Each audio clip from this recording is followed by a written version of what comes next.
ሰላምታችን በያላችሁበት ይድረሳችሁ የተወደዳችሁ ተመልካቾቻችን። የባህር ዳር ዩኒቨርሲቲ ከአማራ ሚዲያ ኮርፖሬሽን ጋር በጋራ በመሆን በየሳምንቱ በዚህ ሰዓት ወደናንተ ወደ ውድ ተመልካቾቻችን የሚያደርሱት የመስኮተ ጥበብ ዝግጅታችን ተጀምሯል። እንግዲህ የመስኮተ ጥበብ ዝግጅታችን የባህር ዳር ዩኒቨርሲቲን የተመለከቱ ርዕሰ ጉዳዮችን እያነሳን ወደናንተ እናደርሳለን። ዛሬም ደግሞ የተለያዩ ዝግጅቶችን አዘጋጅተናል ማለት ነው። በቅድሚያ ግን በባህር ዳር ዩኒቨርሲቲ በሳምንቱ ውስጥ ምን አይነት ሁነቶች ተከናወኑ የሚለውን በመረጃ ወደናንተ የምናደርስ ነው የሚሆነው። መረጃውን ያዘጋጀችልን አዜብ ዮሐንስ ናት። የምታቀርብልን ደግሞ ሀረጋዊን ወንዱ ናት። ከመረጃው በኋላ ከኔ ጋር ተመልሰን እንገናኛለን። ጥሩ ጊዜ ይሁንላችሁ። ባህር ዳር ዩኒቨርሲቲ ራስ ገዝ መሆን የሚያስችለውን የተሟላ ዝግጅት ማድረጉን የዩኒቨርሲቲው ፕሬዝዳንት ዶክተር መንገሻ አየነ ገለጹ። ዩኒቨርሲቲው በምርምር በመማር ማስተማሩና በቴክኖሎጂ ፈጠራ ፕሬዝዳንቱ አክለውም ከፍተኛ የትምህርት ተቋማት የተሻለ አሰራር እንዲኖራቸውና ለትምህርት ጥራት እንዲሰሩ ራስ ገዝ መሆናቸው መልካም ጅማሮ መሆኑን አስታውሰው ከመንግስት ዩኒቨርሲቲዎች መካከል 10 ራስ ገዝ እንዲሆኑ የማድረግ ጥረት የቀጠለ እንደሆነና እነዚህም መካከል ባህር ዳር ዩኒቨርሲቲ አንዱ ሆኖ ዝግጅቱን ሲያደርግ መቆየቱ ገልጸዋል። ፕሬዝዳንቱ በመግለጫቸው የትምህርት ጥራት በማረጋገጥ የሀገሪቱ አቅምና ገበያውን መሰረት ያደረገ የሰው ኃይል ለማፍራት የዩኒቨርሲቲዎች ራስ ገዝነት ወሳኝ መሆኑን አንስተው ለዚህም ባህር ዳር ዩኒቨርሲቲ ዝግጅቱን ማጠናቀቁን ገልጸዋል። በዚህም መሰረት ዩኒቨርሲቲው የሰው ኃይል ስምሪት፣ ሀብት የማመንጨት አቅም፣ አስተዳደራዊ መዋቅርና መሰል ተግባራትን በማካተት ውስጣዊ ግምገማ በማድረግ ውጤቱን ለትምህርት ሚኒስቴር መላኩ ገልጸው የኢፌዴሪ ትምህርት ሚኒስቴር በሚሰጠው ፈቃድ መሰረት ዩኒቨርሲቲው የራስ ገዝነት አሰራሩን ተቀብሎ ተግባራዊ ለማድረግ ዝግጁ መሆኑን ገልጸዋል። የባህር ዳር ዩኒቨርሲቲ ተማሪዎች የልማትና በጎ አድራጎት ስራዎችን አጠናክረው እየሰሩ ይገኛሉ። በዚህም መሰረት የዩኒቨርሲቲ ተማሪዎች ህብረት ባስተባበረው ዘመቻ በሁሉም ዩኒቨርሲቲ ግቢዎች የደም ልገሳና የግቢ ጽዳት ስራዎችን ሰርተዋል። በዘመቻው የዩኒቨርሲቲው የተለያዩ ክበባትና ማህበራት ግንባር ቀደም ተሳታፊ ሆነዋል። የደም ልገሳ ዘመቻና የጽዳት ስራዎችን ደም ያስተሳስረናል በሚል መሪ ቃል በሰላምና በፔዳ ግቢዎች የደም ልገሳ መርሃ ግብር ሲካሄድ ውሏል። የባህር ዳር ዩኒቨርሲቲ ተማሪዎች ከሙያ ማህበራት በተጨማሪ በበጎ አድራጎት ክበባት አማካኝነት በጎ ተጽዕኖ በመፍጠር የዩኒቨርሲቲው መልካም አምባሳደርነት በተግባር እያረጋገጡ ይገኛሉ። የደም ልገሳ፣ የግቢ ጽዳትና ለተቸገሩ የማልበስ በጎ ተግባራት በቀጣይነትም ተጠናክረው ይቀጥላሉ። የግቢ ተማሪዎች ህብረት አመራሮች በፔዳ፣ በፖሊ፣ በጥበበጊዮን፣ በሰላም፣ በዘንዘልማ፣ በግሽ አባይ ከዩኒቨርሲቲ የውስጥ ግንኙነትና ኮሚኒኬሽን ዳይሬክተር ጋር በመተባበር ተግባራቸው ተጠናክሮ ይቀጥላል ተብሏል። የተወደዳችሁ ተመልካቾቻችን ከመረጃው ተመልሰናል። ምርጫችሁን የአማራ ሚዲያ ኮርፖሬሽን አድርጋችሁ እየተከታተላችሁን ስላላችሁ እጅግ አድርገን እናመሰግናለን። በቀጣይ ደግሞ አንድ ዝግጅት ወደናንተ የምናደርስ ነው የሚሆነው። የአማራ ክልል የቀዳማይ ልጅነት ልማት ሁኔታ የዳሰሳ ጥናት ተካሂዷል። እንግዲህ የዚህ የዳሰሳ ጥናትም ውጤት ይፋ ተደርጓል። ይህ ምን ይመስል ነበር የሚለውን ደግሞ አንድ ዝግጅት አጠናክረን ወደናንተ የምናደርስ ነው የሚሆነው። ዝግጅቱን ያዘጋጀችልን አዜብ ዮሐንስ ናት። ከፕሮግራሙ መልስ ከኔ ጋር የምንገናኝ ነው የሚሆነው። ጥሩ ጊዜ ይሁንላችሁ። አንድ ሰው ዛሬ ላይ ላለው ቁመና የአእምሮ እድገት 80 በመቶ የሚሰራው ከተወለደ እስከ 3 ዓመት እድሜው እንደሆነ መረጃዎች ያሳያሉ። ሀገር ተረካቢ ትውልድ ንቁ እንዲሆን በህፃንነት እድሜው ላይ መስራትን ይጠይቃል። በነገው ትውልድ ዕጣ ፈንታ ላይ ያጋጠሙ ችግሮችን ለመለየት በአማራ ክልል የቀዳማይ ልጅነት ልማት የመነሻ ዳሰሳ ጥናት በአፍሪካ የቀዳማይ ልጅነት ልማት ማዕከል በባህር ዳር ዩኒቨርሲቲና በአማራ ክልል መንግስት በጋራ ትብብር ተሰርቷል። የዚህ የዳሰሳ ጥናት ሪፖርት ይፋዊ አውደ ጥናት በባህር ዳር ከተማ ከሰሞኑ ተካሂዷል። ጥናቱ በአማራ ክልል በሚገኙ ከ6 ዓመት በታች ባሉ ህጻናት የተለያዩ ጉዳዮችን ያካተተ እንደነበር በባህር ዳር ዩኒቨርሲቲ መምህርና የጥናት ቡድኑ መሪ ተመራማሪ ፕሮፌሰር ረዳ ዳርጌ ተናግረዋል። የቀዳማይ ልጅነት እድገት በአማራ ክልል ምን ይመስላል ነው። እንግዲህ ቀዳማይ ልጅነት ምንለው እኛ ይሄ ኤርሊ ቻይልድሁድ ዲቨሎፕመንት ምንለው ነው። የሚያጠነጥነው በምን ዙሪያ ነው? በአካላዊ እድገት፣ በአእምሮ እድገት፣ በዚህ በሶሾ ኢሞሽናል ደግሞ በስሜት መብሰል፣ በማህበራዊ ግንኙነት ሶሾ ኢሞሽናል ዲቨሎፕመንት ምንለው ማለት ነው። ሞተር ዲቨሎፕመንት፣ ላንጉጅ ዲቨሎፕመንት፣ ሶሾ ኢሞሽናል ዲቨሎፕመንት፣ ኮግኒቲቭ ዲቨሎፕመንት የምንላቸው ነገሮች ዋና የልጁ እድገት ማለት ነው። እነዚህ ዶሜኖች የሶሻል፣ የኢሞሽናል፣ የሞተር፣ የኮግኒቲቭ ዲቨሎፕመንት ፖቴንሻል ዲቨሎፕመንቱን አቺቭ አድርገዋል ወይ የሚል ነው ዋናው የጥናት አንኳር። ስለዚህ እድገት ላይ የህፃናት እድገት ላይ ነው የሚያጠነጥነው። ፖቴንሻሊ ልጆች ባሉበት የእድሜ ክልል ላይ የሚጠበቅባቸውን የእድገት ደረጃ አግኝተዋል ወይ የሚል ነው ዋናው። እንግዲህ ህጻናቱ በእድሜያቸው ማድረግ የሚገባቸውን እያደረጉ ነው ወይስ ወደ ኋላ ቀርተዋል? በቅድመ መደበኛ ትምህርት በገቡና ባልገቡ ልጆች መካከል ያለው ልዩነት፣ በገጠር በከተማ እንዲሁም በገቢ ደረጃ ያለውን ልዩነት የዳሰሰው ጥናቱ ውጤቱ ልጆች ወደ ኋላ እንደቀሩ የሚያሳይ ነው። በአፍሪካ የቀዳማይ ልጅነት ልማት ማዕከል ዋና ዳይሬክተር ዶክተር ከበደ ወርቁ እንግዲህ በጥናቱ ላይ እንደሚታየው ወደ ከ3 ዓመት በታች ያሉ ልጆች በአማራ ክልል ውስጥ ያሉ በናሙና የተካተቱት ወደ 21.7 በመቶ የሚሆኑት በእድገት ወደ ኋላ የቀሩ ናቸው። ከዓለም አቀፍ በአማካይ 5 በመቶው ከ4 እጥፍ በላይ ነው የሚሆነው ማለት ነው። ይህን ደግሞ በከተማና በገጠር ስናይ በገጠር 23.1 በመቶ በከተማ ደግሞ 16.7 በመቶ አካባቢ ወደ ኋላ እንደቀሩ ያሳያል። ቅድመ አንደኛ ደረጃ ትምህርት ቤት የሚገቡ ልጆች ወደ 46 በመቶ አካባቢ እንደሆኑ ለትምህርት ያላቸው ዝግጅትም በዛ አግባብ ልዩነት እንዳለው የሚያሳይ ነው። ይሄ የክልሉን መንግስት የተሻለ የቀዳማይ ልጅነት ልማት ፕሮግራምን ለመቅረጽ እና የነገውን ትውልድ በመቅረጽ ትልቅ ሚና ይኖረዋል የሚል እንድምታ ያለው የልጆች አእምሮ እድገት በአንጎላቸው እድገት እስከ 80 በመቶ እስከ 3 ዓመታቸው ይጠናቀቃል። እስከ 90 በመቶ አካባቢ ደግሞ የሚሆነው እስከ 6 ዓመታቸው አካባቢ ይሆናል አማካይ አዋቂዎችን። ስለዚህ በዚህ ጊዜ የስርዓተ ምግብም የጤንነታቸውም አነቃቂ እና ምላሽ ሰጪ ክብካቤ መስጠትም እነዚህ ወሳኝነት ስላላቸው ይህንን መስራት እንዲያስችል የት ነው ያለ ነው፣ ወደፊት ደግሞ የት መድረስ አለብን፣ ስንደርስስ እንዴት ነው መገምገም ያለብን የሚለውን ሊጠቆም የሚችል የመነሻ ዳሰሳ ነው። ይሄ እንደ መጀመሪያው እርምጃ ሊወሰድ የሚችለው ትልቁ ነገር የክልሉ መንግስት ለክልሉም ብሎም ለሀገር ጠቃሚ የሆነውን ትውልድ ከመገንባት አንጻር ሊያደርጋቸው የሚገቡትን የስትራቴጂካዊ ኢንቨስትመንቶች የሚጠቁም ነው ማለት ነው። ይህ የጥናት ውጤት በመረጃ ላይ የተመሰረተ ስራ ለመስራት ጠቋሚ ነው። የጥናቱ ውጤት በመረጃ ላይ የተመሰረተ ፖሊሲና ስትራቴጂ ለመቅረጽና ለልጆች የወደፊት እድልን ለማሻሻል ዋና መሰረት ሆኖ ያገለግለናል። ጥናቱ በክልሉ ውስጥ ያለውን የቀዳማይ ልጅነት ሁኔታ በጥልቅ የሚገልጽ መረጃም ይሰጠናል። የጥናቱ ቁልፍ ግኝቶች በረቂቅ ያለውን የክልሉን የቀዳማይ ልጅነት ልማት ፍኖተ ካርታ ለማጥራት ለመተግበርና ለመከታተል ጠንካራ መሰረቱን ሆኖ ያገለግላል። ክልሉ የቅድመ ትኩረት የሚሰጣቸውን ስትራቴጂካዊ እርምጃዎችን ለማስቀመጥ ለውጦችን ለመለካትና ለሕፃናትና ቤተሰቦች ተጠያቂነትን ለማረጋገጥ ያግዘዋል። በፍኖተ ካርታው ከጽንስ ጀምሮ እስከ 6 ዓመት ያሉ ልጆች መልካም ጤንነት፣ ቀዳማዊ መማር ዕድል፣ የቅድመ አንደኛ ደረጃ ትምህርትን ጨምሮ በቂና የተመጣጠነ ስርዓተ ምግብ፣ ደህንነትና ጥበቃ እና ምላሽ ሰጪና አነቃቂ እንክብካቤ እንዲያገኙ የሚያረጋግጡ ዋና ዋና ግቦች ተቀምጠዋል። እነዚህም የቀዳማይ ልጅነት ልማት አገልግሎቶችን በጤና አጠባበቅ ስርዓት ውስጥ በማቀናጀት ለወላጆችና አሳዳጊዎች የቤት ለቤት ምክርና ስልጠና በመስጠት የቅድመ አንደኛ ደረጃ ትምህርት ቤቶችን ማስፋፋት፣ የህፃናት የዕለት እንክብካቤ ማዕከላት ማስፋፋትና የልጆች መጫወቻ ቦታዎችን ማቋቋም ይገኙበታል። እነዚህ እርምጃዎች በሰው ልጅ ህይወት የመጀመሪያዎቹ ዓመታት ወሳኝ አዎንታዊ ተጽዕኖ እንዳላቸው በመገንዘብ የክልሉ መንግስት ባለብዙ ዘርፍና ሁሉን አቀፍ የተቀናጀ ስትራቴጂን በመቅረጽ ወደ ተግባር መግባቱ የፖለቲካ ቁርጠኝነቱን በግልጽ ያሳያል። ዛሬ የጥናቱን ውጤቶች ስንገመግም ቁጥሮችን ብቻ ሳይሆን እያንዳንዱ ቁጥር ህልምና እምቅ ችሎታ ያለው ልጅ፣ ፍላጎት ያለው ቤተሰብና ማህበረሰብ መኖሩን እንድናስብ ነው። እኛ የምንቀርጻቸው ፖሊሲዎች፣ የምናደርጋቸው ኢንቨስትመንቶችና የምናቀርባቸው አገልግሎቶች ለእነዚህ እውነታዎች ተገቢ ምላሽ እንዲሆኑ ማረጋገጥ ይገባል። የመነሻ ዳሰሳ ጥናቱ ጅምር ብቻ ነው። ከዚህ በኋላ በረቂቅ ያለውን ፍኖተ ካርታ ማጠናቀቅና ለተግባራዊነቱ በተዋረድ ያሉ የሚመለከታቸውን አካላት በማስተባበርም ይጠበቅብናል።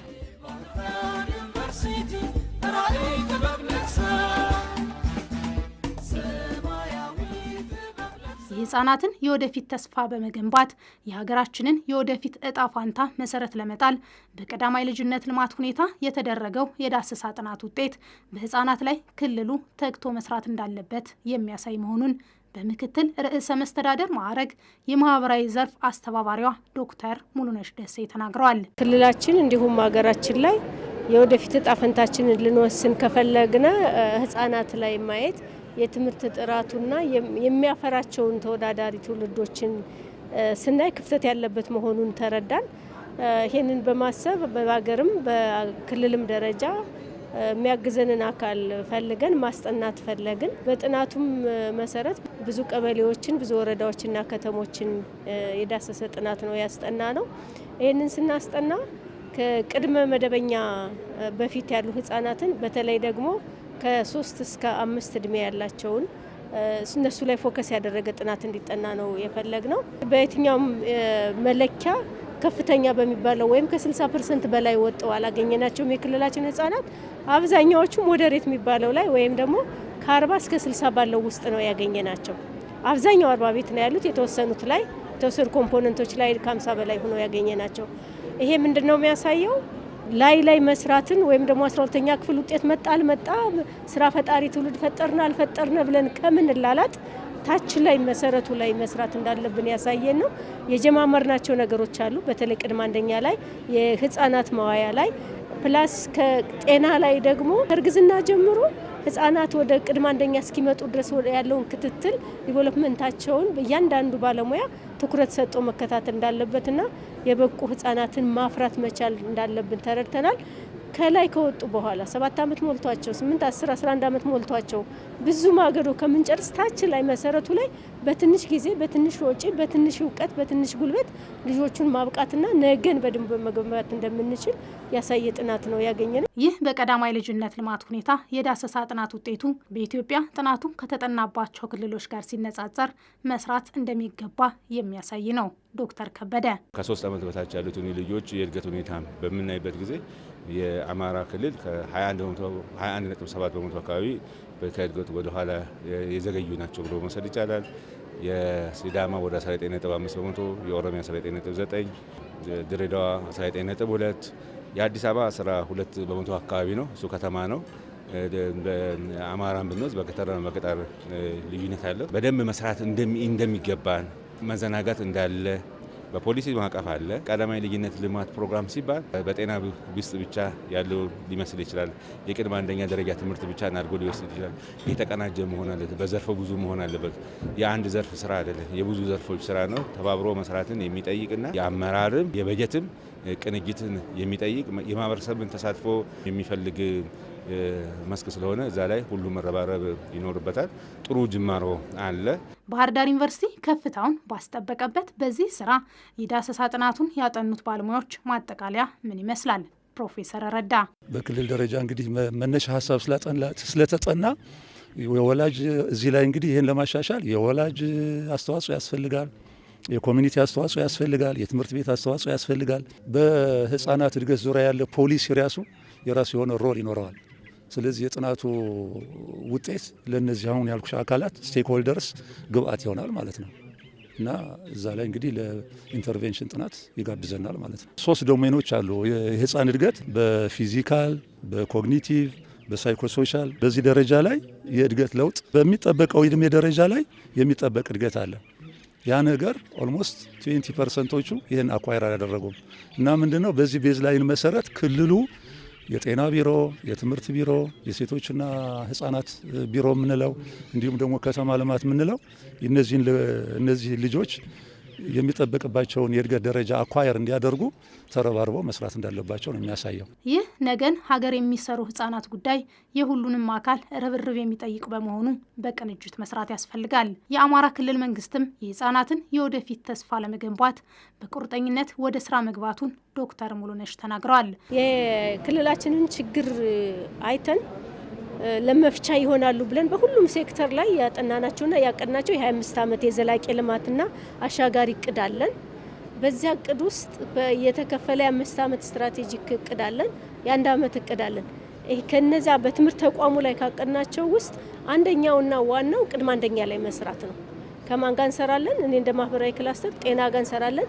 ወጣቶችና ህጻናት እና ማህበራዊ ጉዳይ ቢሮ ጋር በደንብ እንሰራለን። በሌላው ግንባታው ጋር ተያይዞ የተለያዩ ይገንቡ ዴይኬሮቻችንና ቅድመ አንደኛዎቻችን ምን መምሰል አለባቸው የሚለውን የሚያግዘን ደግሞ ከተማ ልማት ቢሮ አለ። እነዚህ ጋር በመሆን እየሰራን ያለናቸው አሉ። የቅድመ አንደኛ ትምህርት ቤቶቻችንን ቢያንስ በቀበሌ 1 ለመስራት አቅደን አውርደናል። ኦክላስ በሚል ባረጁ ትምህርት ቤቶች ክፍል ውስጥ ከፍለን የምናስተምራቸው የነበሩ ወይም ትሪት የምናደርጋቸው የነበሩ ልጆችን በአዲስ እየሰራን ነው። ከመደበኛው ትምህርት ቤት ተለይተው በራሳቸው እንዲመሩ እያደረግን ነው። ስልጠና ፕሮግራሞች አሉ ለመምህሮቻችን ከጤና ቢሮ ጋርና ከትምህርት ቢሮ በባለቤትነት የምንመራው አለ። ይህም በማድረግ ራሱን እያስቻልን በአንድ አመት ላንወጣው እንችላለን። ክልላችን ካለበት ሁኔታም ስናይ ብዙ መሻገር ያለብን ጉዳዮች አሉ።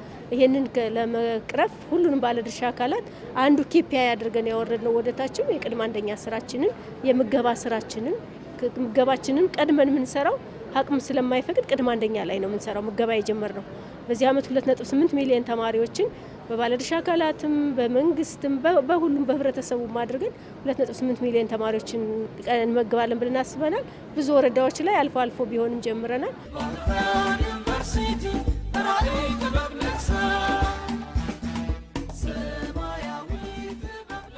የአፍሪካ ቀዳማይ ልጅነት ማዕከልም በርካታ የአማራ ክልል ቀበሌዎችን የዳሰሰው ይህ ጥናት በተመረጡ አካባቢዎች በሚሰሩ ተግባራት ውጤታማ እንዲሆኑ ሙያዊ ድጋፍ እንደሚያደርግ ዶክተር ከበደ አስረድተዋል። ማዕከላችን የቴክኒክ ድጋፍ ያደርጋል ለክልሎቹ። የአማራ ክልልም በዚህ አግባብ የቴክኒክ ድጋፍ እያደረግን እንገኛለን። በእነዚህ በ14ቱ ከተሞች የማሳያ ተግባራ እንዲኖረን በትምህርት ዘርፍና በጤና ዘርፍ ክልል አቀፍ የአሰልጣኞች ስልጠና አድርገናል። ከዛ የጤና ኤክስቴንሽን ሰራተኞችን እናሰለጥንና ቤት ለቤት የነዚህ የቀዳማይ ልጅነት ልማት ምክርና ስልጠና ለተንከባካቢዎች በተለይም ለእናቶች እንዲሰጡ በስራቸው ውስጥ አካተው እንዲሰጡ ማድረግን ያካትታል። ሁለተኛ ደግሞ ጨዋታን መሰረት ያደረገ የቅድመ አንደኛ ደረጃ ትምህርትን መስጠት እንዲያስችሉ ለመምህራኖች በእነዚህ በ14 ከተሞች ውስጥ ያሉት ስልጠና እንሰጣለን በሚቀጥሉ ጥቂት ወራት ውስጥ። ይህ ሆኖ በእነዚህ ከተሞች ውስጥ የሚገኘው ውጤት ለሌሎቹ የገጠር አካባቢዎችና ከተሞች ትምህርታዊ መድረክ ሆነው ያገለግላሉ ማለት ነው። የባህር ዳር ዩኒቨርሲቲም ትውልዱ ጤናማ እንዲሆን የዳሰሳ ጥናቱን ከማጥናት ባለፈ ስራዎችን ለመስራት ቁርጠኝነቱን አረጋግጧል። ቤዝላይን ዴታ የሰራው ባህር ዳር ዩኒቨርሲቲ ነው። ቀጣይም በዚህ ቤዝላይን ዴታ መሰረት ኢንተርቬንሽን ዲዛይን ያደርጋል። ለምሳሌ አሁን በትምህርት ቤቶች ላይ ምን ይሰራ፣ በመምህራን ስልጠና ላይ ምን ይሰራ፣ በሄልት ሴንተርስ ላይ ምን ይሰራ፣ በከተማ ልማት ዙሪያ ምን ይሰራ የሚለው ባህር ዳር ዩኒቨርሲቲ ከአማራ ክልል የሚመለከታቸው ቢሮዎች ጋር በመሆን ኢንተርቬንሽኑን ዲዛይን ያደርጋል። ያ ኢንተርቬንሽን እንግዲህ በዋነኛነት ያው ስቴክሆልደሮቹ ጋር ተሰባስበው ከፍተኛ አስተዋጽኦ ያደርጋል። የዩኒቨርሲቲ ማኔጅመንት ደረጃ ባሉ ሰዎች ከአሁን በኋላ ባህር ዳር ዩኒቨርሲቲ የቀዳማዊ ልጅነት እድገትን በተመለከተ በጥናትና ምርምር ሳይሆን በማዕከል ደረጃ ነው የምናወራው። ሴንተር ከፍተን ከክልሉ ጋር እንዲሁም ከፌዴራል መንግስት ጋር በሴንተር ደረጃ ኮሚኒኬት ማድረግ እንችላለን ነው ያለው። ስለዚህ ብዙ ይጠበቅበታል፣ ደግሞ ዝግጁ ነው። የነገ ሀገርን ለመገንባት ህጻናት ልጆች ከጽንስ ጀምሮ ክትትል፣ እንክብካቤና ድጋፍን ይሻሉ። ይህ ከሆነ ደግሞ ምላሹ ከፍተኛ ይሆናል። የባህር ዳር ዩኒቨርሲቲ ከአማራ ሚዲያ ኮርፖሬሽን ጋር በጋራ በመሆን ወደ እናንተ የሚያደርሱትን የመስኮተ ጥበብ ዝግጅታችን ነው እየተከታተላችሁ የምትገኙት። መርጣችሁና ፈቅዳችሁ እየተከታተላችሁን ስላላችሁ እጅግ አድርገን እናመሰግናለን። በቀጣይ ደግሞ ከመደርደሪያው ዝግጅታችን ነው ወደ እናንተ የሚደርሰው። እንግዲህ በዚህ ዝግጅት የተለያዩ የጥናትና የምርምር ስራዎችን ነው ወደ እናንተ የምናደርስበት። ዛሬም ደግሞ በተማሪዎች ከተሰሩ የምርምር ስራዎች ውስጥ ሳይበርን የተመለከቱ ስራዎች ወደ እናንተ ይደርሳል። እሱን ተከታትለን ከኔ ጋር ተመልሰን እንገናኛለን። በድጋሚ ጥሩ ጊዜ ይሁንላችሁ።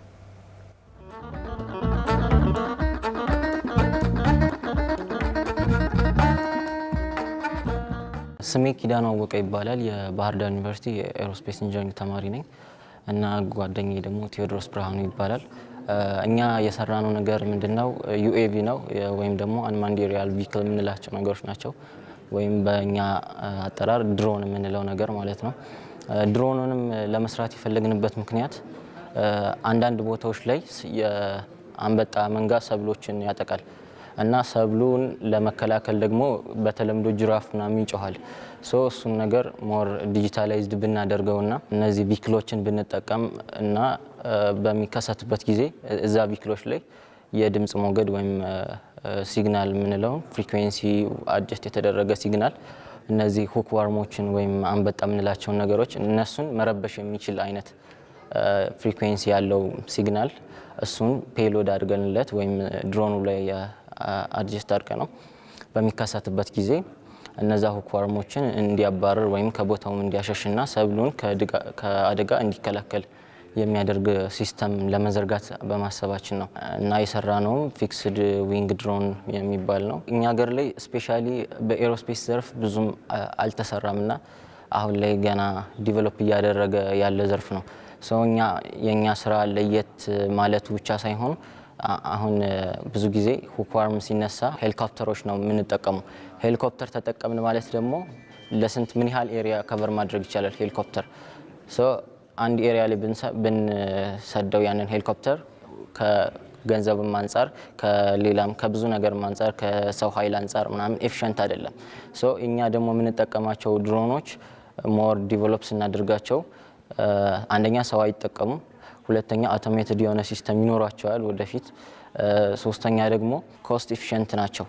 አንድ ሄሊኮፕተር ስንጠቀም ለነዳጅ የምናወጣው ወጪ አለ፣ ለሰው ኃይል የምናወጣው ወጪ አለ፣ እንደገና ሌሎችም ተዛማጅ ወጪዎች ይኖራሉ። እነሱን ነገር በሚያስቀር መልኩ ነው ሚኒ ድሮኖችን ያደረግነው። አክቹአሊ የምንጠቀመው ሲግናል ብቻ ስለሆነ በሲግናል ይረበሻል።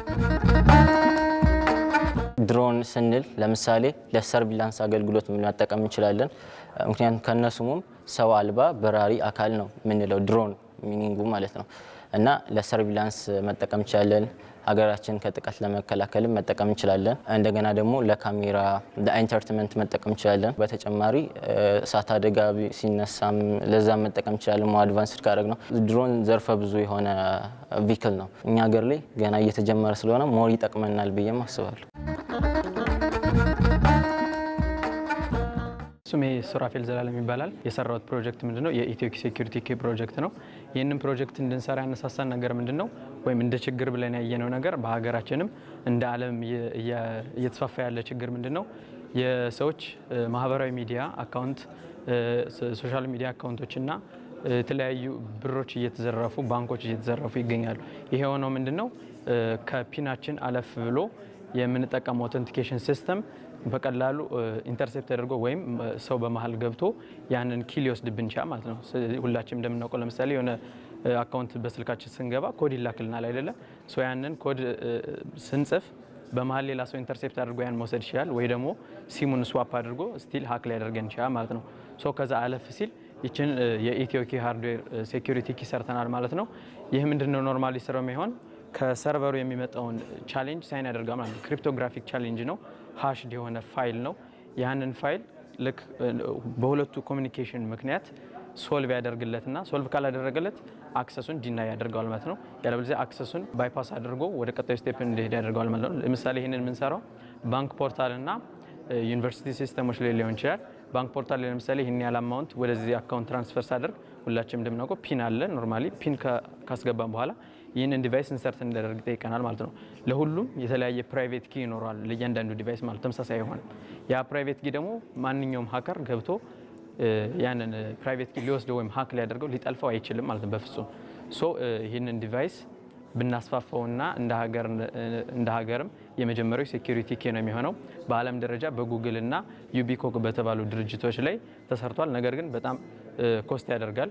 ከ$60 በላይ ከ8,000 ምናምን ብር በላይ ነው ኮስት የሚያደርገው። ይህ ደግሞ በኢትዮጵያ ስታንዳርድ በጣም ኤክስፔንሲቭ ነው የሚሆነው። ስለዚህ እኛ ይችን ለመስራት ኢንቶታል $2 ነው የፈጀብን። በጣም ኮስት ኢፌክቲቭ ነው።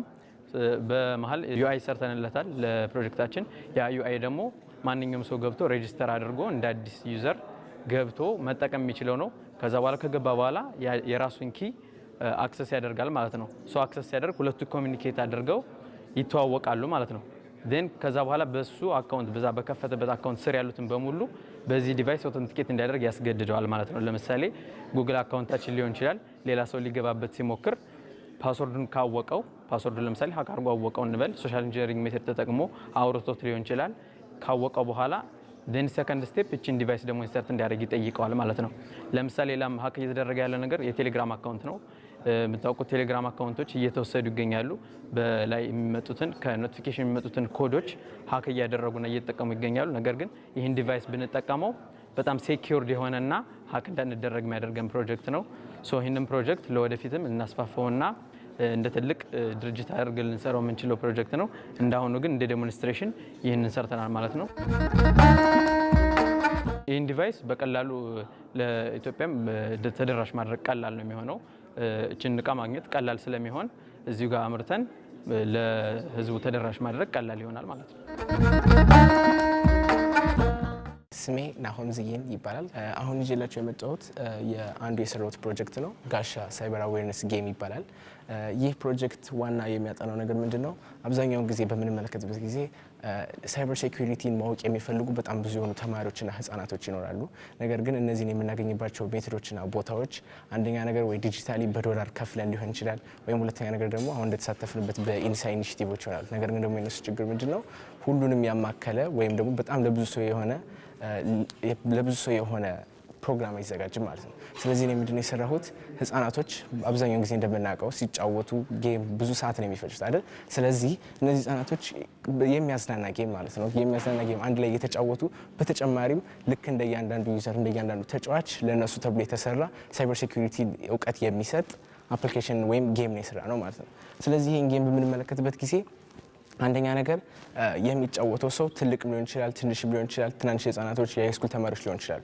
ስለዚህ ምንድነው ዋነኛ ነገር የሰራንበት ምንድነው እውቀቱ ወይም የሚሰጠው ስለ ሳይበር ሴኩሪቲ የሚሰጠው እውቀት እንደያንዳንዱ ዩዘር የተለያየ ይሆናል ማለት ነው። ያ ማለት የራስን የሳይበር ሴኩሪቲ አስተማሪ እንደመቅጠር ብለው ማሰብ ይቻላል ማለት ነው። ምክንያቱም አንድ ጌሙን በምንጫወትበት ጊዜ እንዴት ነው የሚጫወተው፣ ምን ያህል እውቀት አግኝቶበታል የሚለውን ኤአይ በመጠቀም ኢንተግሬት በማድረግ ያንን ተመልክቶ ለራሱ ለተጫዋች ብቻ የሆነ እውቀት የሚሰጥ ሳይበር ሴኩሪቲ የሚያስተምር ለሱ ብቻ የተሰራ ክላስ ወይም ካሪኩለም ይኖራል ማለት ነው። ስለዚህ እንደየተጫዋቹና እንደየገቢው ይሄ ለኔ እኔ ህፃን ነኝ ለኔ አይሆነኝም ወይም እኔ ትልቅ ነኝ ይሄ አይሆነኝም ማለት አይቻልም ማለት ነው። ምክንያቱም ለእያንዳንዱ የተለያየና ለራሱ ተብሎ ብቻ የተሰራ እውቀት የሚሰጥ ሳይበር ሴኩሪቲ አፕሊኬሽን ነው ማለት ነው። በምንመለከትበት ጊዜ ደግሞ አንደኛ ነገር ስንጫወት ዝም ብሎ እውቀቱን ብቻ በጽሁፍ መዘርዘር ብቻ አይደለም።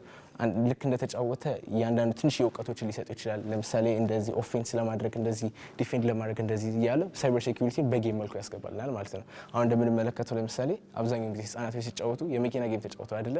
ነገር ግን ከትንሽ ጊዜ በኋላ ስለ መኪና የበለጠ እውቀት ይኖራቸዋል። ልክ እንደዛ ሁሉ ሳይበር ሴኩሪቲንም በጌም በመጫወት ስለ ሳይበር ሴኩሪቲ እውቀት ይዘው እንዲወጡ ማለት ነው። ይህ ደግሞ አንደኛ ነገር ወሳኝነቱ ምንድነው? አሁን ስንሰራ በስልክም በአፕሊኬሽንም በፒሲ በሊኒክስ ማክ የተለያዩ ኦፕሬቲንግ ሲስተሞች በዌብሳይት መልኩ እንዲገኝ አድርገን የሰራ ነው ማለት ነው። ለመስራት ዋነኝነት ያነሳሳይ ነገር ሰፈር ያሉ ጓደኞችን በመመልከት ነው። ምክንያቱም እኔ አሁን ኢንሳ አፕላይ ለማድረግ እድሉን ያገኘሁት ከትምህርት ቤቴ ተመልክቼ ከዛ አፕላይ አድርጌ ተፈትኜ ነው።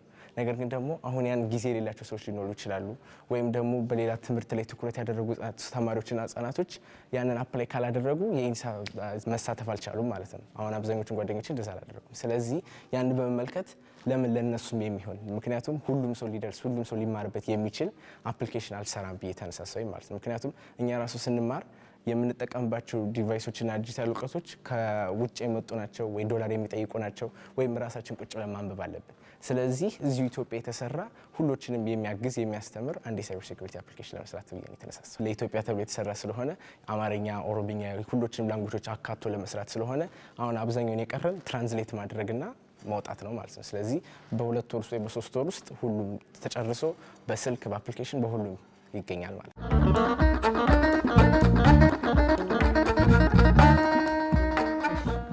የተወደዳችሁ ተመልካቾቻችን የዛሬው የመስኮተ ጥበብ ዝግጅታችን እስካሁን የተከታተላችሁትን ይመስል ነበረ።